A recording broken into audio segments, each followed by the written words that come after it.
வணக்கம் நண்பர்களே. லாஸ்ட் லெக்சரில் விர்ச்சுவல் பாக்ஸை எப்படி இன்ஸ்டால் பண்ணுறது அப்படின்னு சொல்லி பார்த்தோம்.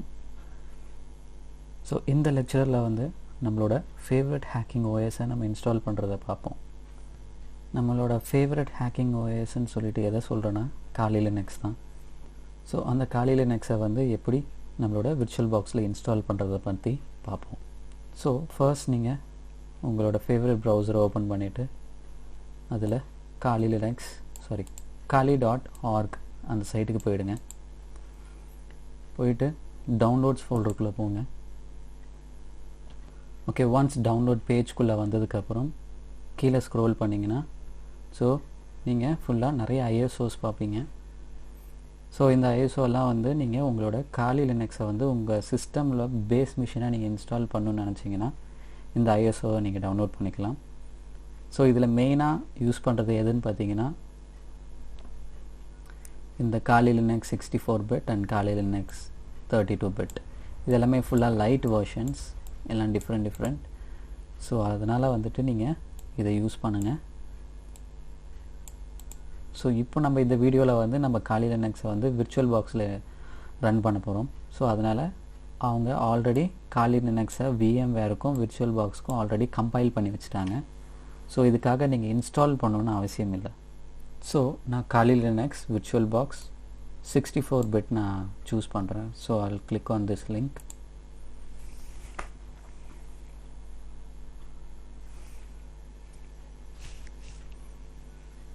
So once I'll scroll down, so எனக்கு அவங்க torrent லிங்க் கொடுத்துருக்காங்க. ஸோ for 64 and 32 64 வேணும்னா I'll click on torrent link. So உங்களுக்கு அந்த டோரண்ட் லிங்க் டவுன்லோட் ஆக ஆரம்பிச்சிடும். ஓகே, ஸோ இதை நீங்கள் யூடோரண்ட் இல்லை பிட்டோரண்ட் அதில் போட்டு நீங்கள் இந்த ஃபைலை டவுன்லோட் பண்ணிவிடுங்க. ஸோ நான் ஆல்ரெடி அந்த ஃபைலை டவுன்லோட் பண்ணிட்டேன். ஸோ அதை நான் என்னோடய விர்ச்சுவல் பாக்ஸில் நான் டைரெக்டாக இம்போர்ட் பண்ணிடுறேன். Okay, so first let me go to the download folder. So download ஆன ஃபைல் இங்கே இருக்குது and here is the file .oba அப்படின்ற ஒரு ஃபைல் இங்கே இருக்கும். ஸோ இதை நான் ஜஸ்ட் ரைட் கிளிக் கொடுத்துட்டு ஓப்பன் வித் விர்ச்சுவல் பாக்ஸ் அப்படின்னு கொடுத்தா போதும். ஸோ இந்த மாதிரி ஆப்ஷன் கேட்கும். You just click on import. So இந்த இம்போர்ட்டிங் கொஞ்சம் டைம் எடுத்துக்கும் இது, பிகாஸ் ஃபுல் ஃபைல் இது விர்ச்சுவல் பாக்ஸ்குள்ளே இம்போர்ட் ஆகணும். அதனால் கொஞ்சம் கண்டிப்பாக டைம் எடுத்துக்கும். ஸோ ஒன்ஸ் இதை முடிஞ்சதுக்கப்புறம் I'll come back to the video.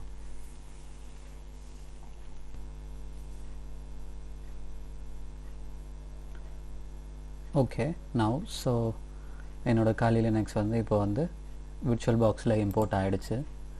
So நீங்கள் ஏதாவது சேஞ்ச் பண்ணணுன்னு நினச்சிங்கன்னா you can also change. Just right click கொடுத்துட்டு செட்டிங்ஸ்குள்ளே போங்க.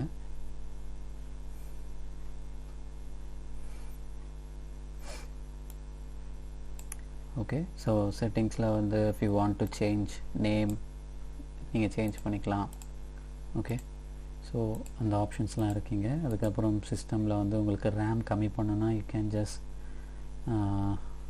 கம்மி பண்ணிக்கோங்க. அப்படியே உங்களுக்கு என்ன மாதிரி ரேம் எவ்வளோ தேவையோ அதை நீங்கள் கம்மி பண்ணிக்கலாம். ஸோ எனக்கு டோட்டலாக 8 GB என்னோடய சிஸ்டமில் இருக்குது. ஸோ எனக்கு 2 GB not a problem. Okay, and so மற்றதெல்லாம் நம்ம ஃபுல்லாக டிஃபால்ட்டாகவே விட்டுடலாம். பிகாஸ் இது அஃபென்சிவ் செக்யூரிட்டிலேருந்து அஃபிஷியலாக அவங்களே இந்த ஆப்ஷன்ஸ்லாம் செட் பண்ணியிருக்காங்க. ஸோ அதனால் இதில் மெயினாக நம்ம சேஞ்ச் பண்ண வேண்டியது என்னென்னு பார்த்திங்கன்னா ரேமாக தான் இருக்கும். ஸோ உங்களுக்கு ஏற்ற ரேமை நீங்கள் செட் பண்ணிக்கோங்க. ஃபார் எக்ஸாம்பிள் இப்போது இது 1.5 GB கூட ரன் ஆகும். ஸோ நீங்கள் 1.5 GB கூட நீங்கள் வச்சுக்கலாம். So I'll click on OK. So now I'll right click கொடுத்துட்டு நார்மல் ஸ்டார்ட்.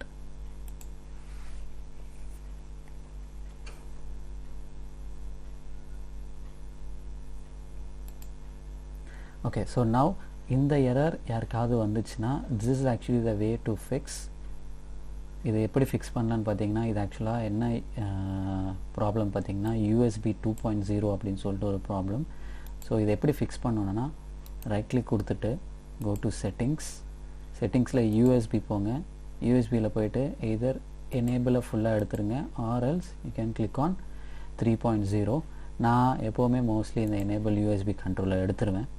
ஓகே கொடுத்துட்டு now I will start it again.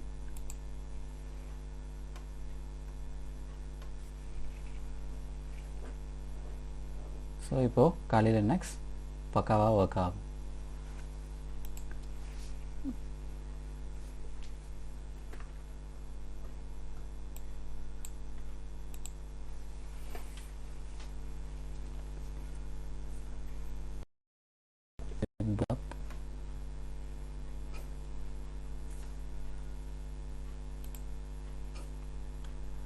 So அவங்களோட அஃபிஷியல் சைட்டுக்கே போனீங்கன்னா அவங்களோட டிஃபால்ட் பாஸ்வேர்டு அவங்க கொடுத்துருப்பாங்க, டூர் அப்படின்னு சொல்லிட்டு. User name is actually root. இது அப்படியே திருப்பி போட்டால் ரூட். ஸோ அதுதான் user name.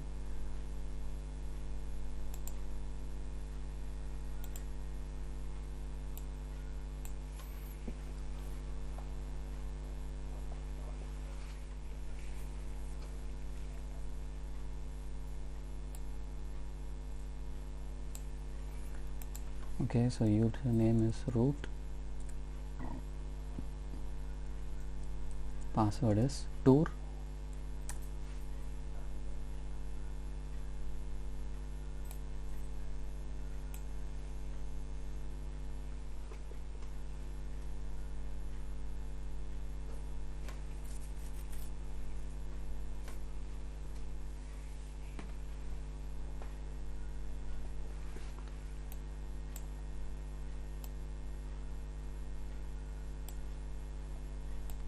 okay. Now we have successfully imported the Kali Linux in our virtual box. So ஒருவேளை இப்போ உங்களுக்கு Kali Linux பேஸ் மிஷினில் தான் வேணும் அப்படின்னு நினச்சிங்கன்னா நீங்கள் அந்த ஐஎஸ்ஓவை டவுன்லோட் பண்ணி யூஎஸ்பியில் போட்டு அதை பூட்டபிளாக மாற்றி நீங்கள் அந்த மெத்தட் மூலிமா இன்ஸ்டால் பண்ணலாம். அதோட இன்ஸ்டாலிங் இன்ஸ்ட்ரக்ஷன்ஸ் எல்லாமே வந்து Kali Linuxோட அஃபிஷியல் சைட்லேயே கொடுத்துருக்காங்க. ஸோ நீங்கள் அதை படி ஃபாலோ பண்ணிங்கன்னா உங்களுக்கு இன்ஸ்டாலேஷன் சுலபமாக முடிஞ்சிடும்.